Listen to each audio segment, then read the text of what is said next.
I know some people won't believe me when I say this, but last night, I swear I felt Charlie sitting right beside me. It wasn't a dream. I was awake, very awake. I hadn't slept in almost 2 days.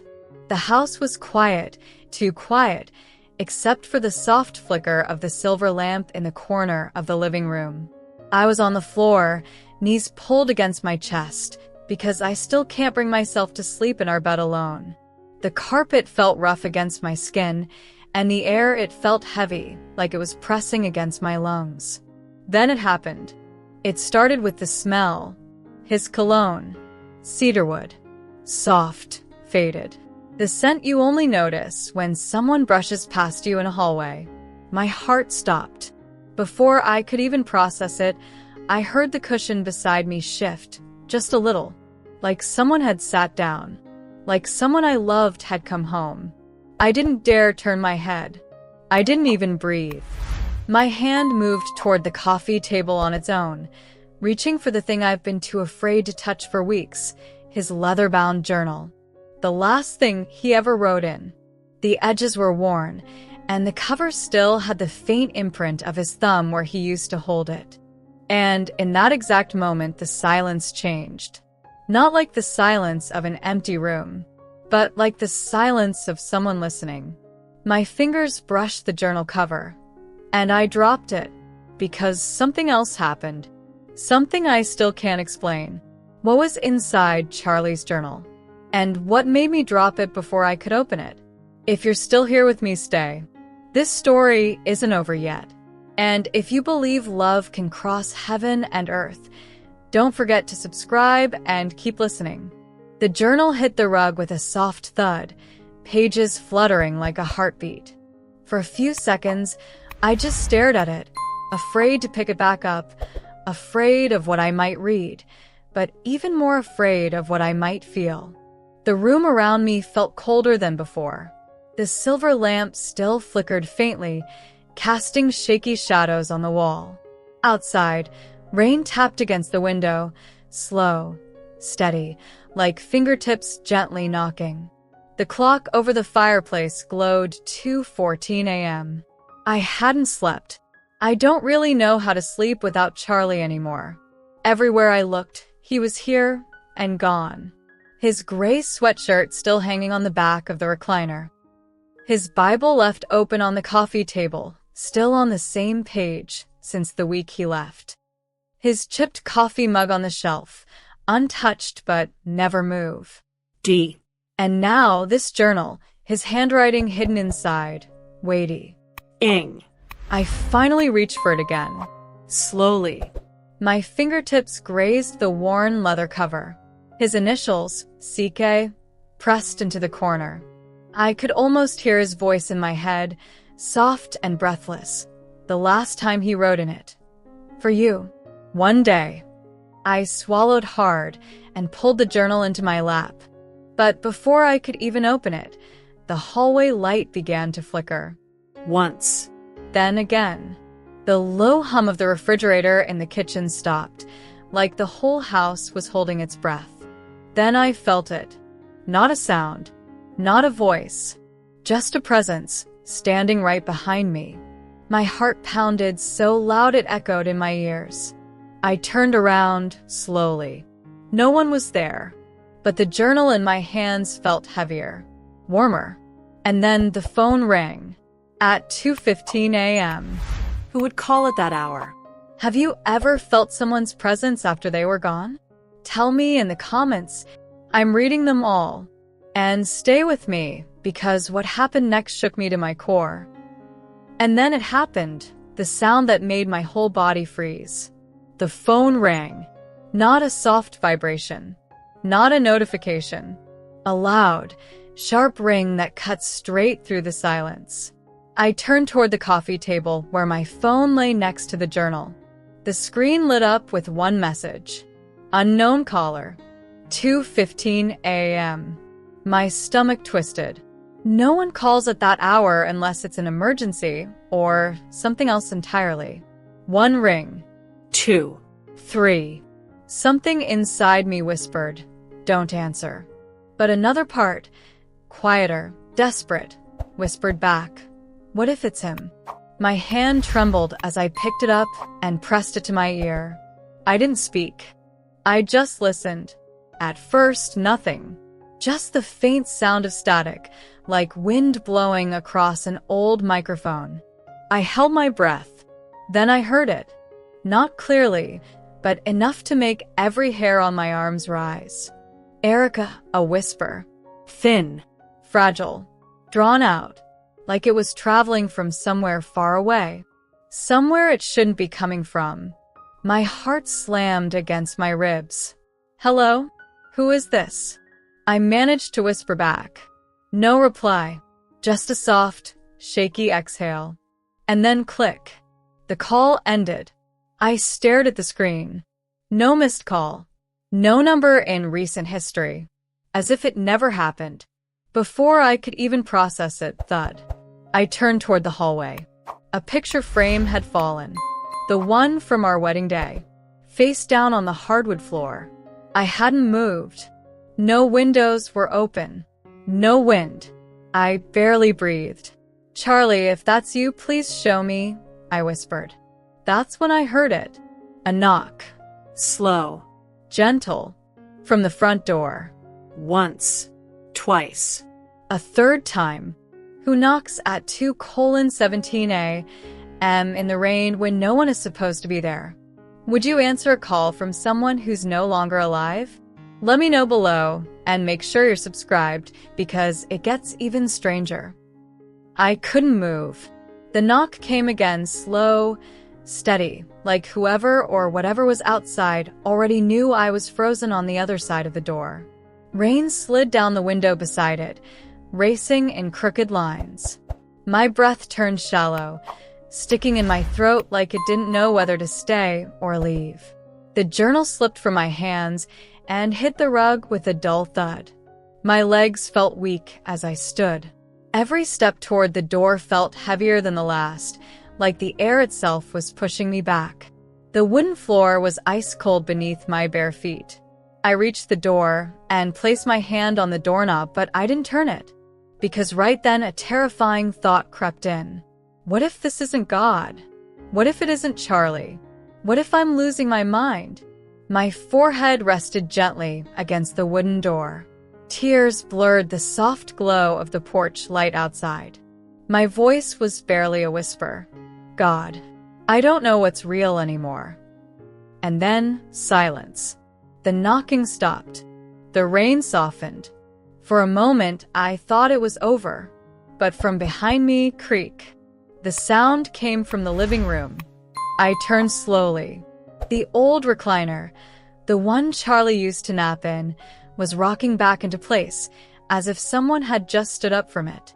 And on the seat, his blanket, folded, perfectly. The same blanket the hospital sent back with me. I hadn't touched it since. My knees gave out. I fell to the floor. I don't know if I was crying or struggling to breathe. It all blurred together. My hands shook uncontrollably as I reached for the journal on the rug. It was open now. I hadn't opened it. But there, in his handwriting, words stared back at me, ink slightly smeared, like maybe the page had been touched by tears. If you ever feel alone, sit where I used to sit. I'll be near. My sobs came quietly, not loud, but the kind that hurt more because they had no sound. And that's when the room changed. Warmth touched my shoulder, like a hand. But no one was there. If your heart is racing like mine was, don't leave. Click subscribe and stay with me, because the moment I broke is also when something miraculous happened. I don't know how long I stayed there, knees on the rug, tears running down my face, but then something shifted. Not in a loud, dramatic way. It was subtle, gentle. The air warmed, just slightly, like someone had opened a door to let light in. And then I felt it. A hand. Not visible, not solid, but warm, resting softly on my shoulder, the same way Charlie used to do when words weren't enough. My breath caught. I didn't move. I couldn't. The silence, they didn't feel empty anymore. It felt held. And then the smell, his aftershave, cedarwood and pine. Sharp at first, then fading into the room like a memory finding its way home. The bottle has been empty since the week he passed. There's no reason it should be here. My voice cracked. Charlie, is that you? No answer. No footsteps. No voice from heaven. Just stillness, and the journal resting open in front of me. Then the pages moved. Slowly. Purposefully. Like an invisible hand brushed across them. One page turned, then stopped. His handwriting. Slanted. Emotional. Fresh ink pressed deep into the paper like he wrote it with all the strength he had left.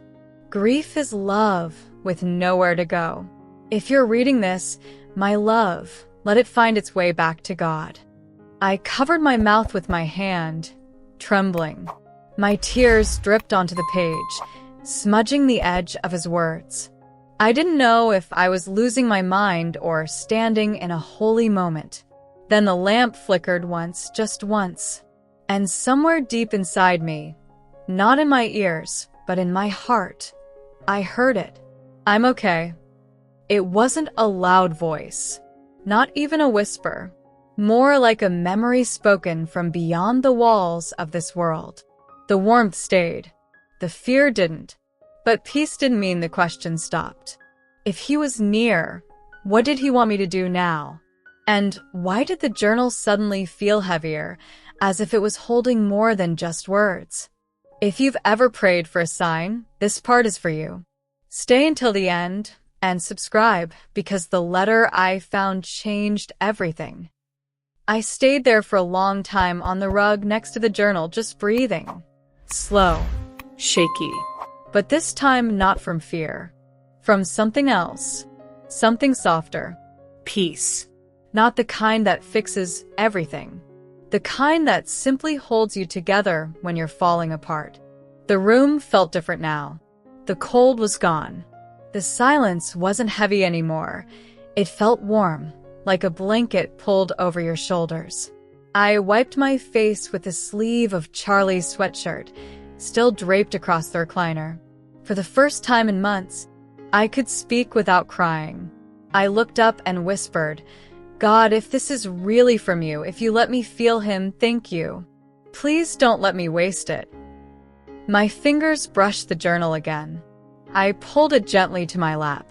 But as I did, I felt something tucked inside the back cover. Thin.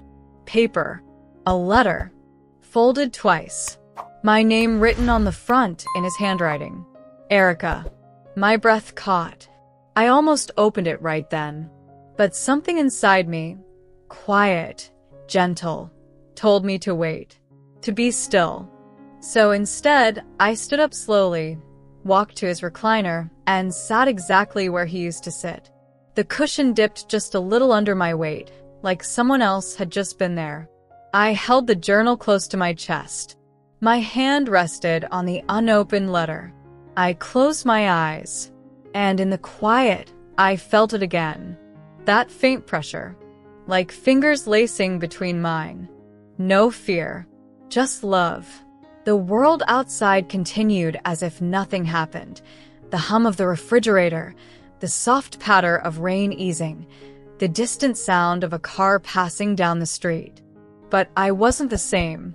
What if the letter wasn't just a goodbye, but instructions for how to live again? What was Charlie trying to tell me? Do you think our loved ones can still hear our prayers? Comment yes or not sure below, and don't go anywhere. The letter is still unopened. I didn't open the letter, not yet. I sat there in his recliner, the journal warm against my chest, the envelope resting in my hand like it was alive. The room was silent, but not empty. The rain outside had stopped. The faint hum of the refrigerator returned. My heartbeat slowed, and in that quiet, something inside me began to understand. I learned that love doesn't end when someone stops breathing. It doesn't stay buried in cemeteries or disappear with a heartbeat. It lingers on coffee mugs, on worn-out sweatshirts, in the way a room still smells like the person you miss. Love becomes part of the air you breathe. And sometimes, if your heart is broken enough, that love finds a way to touch you again. I realized grief isn't a sign of weak faith. It's proof of deep love.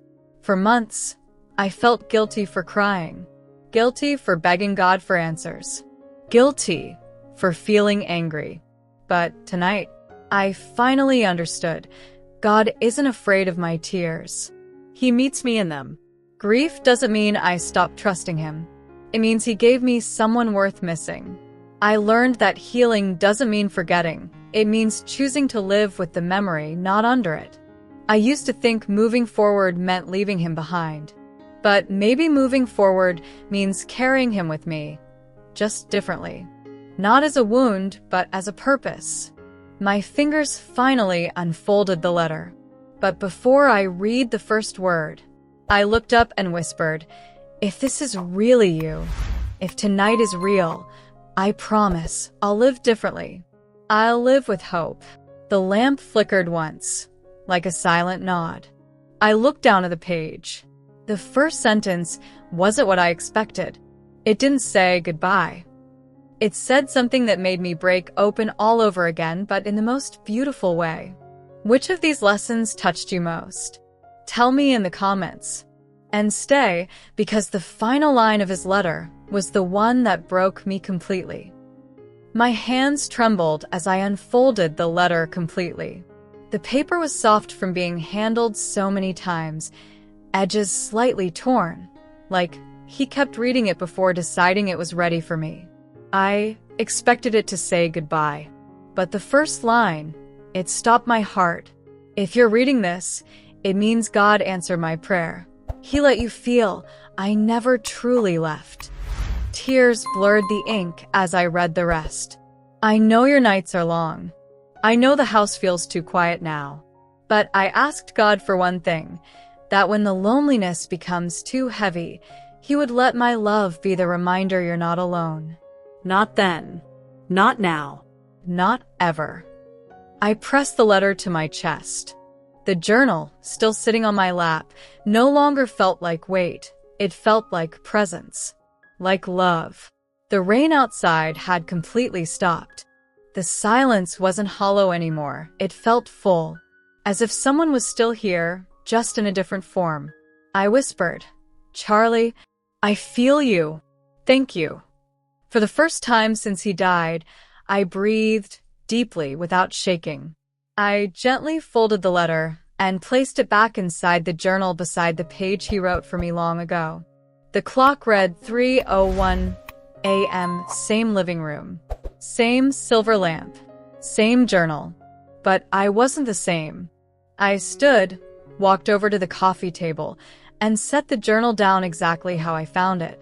Not as something painful to avoid, but as something sacred to carry. I know the world won't stop hurting. I know grief doesn't disappear by mourning. But I also know this now, love doesn't leave. It just changes how it stays. Before I went to bed, I whispered one last promise into the quiet.